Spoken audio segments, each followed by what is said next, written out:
This is a PSA, public service announcement, and it's specifically for my gym girlies. I've been noticing that you've been wearing these resistance bands, booty bands around your thighs and wondering, what is that? They must be thinking that this is occlusion training.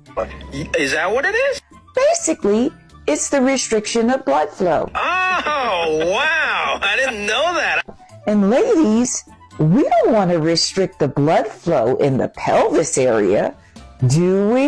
Oh, hell no. So let's just stick to the basics. Progressive overload, hip thrust, RDLs, split squats, glute bridges. Because ladies, we want our kitty cats to continue to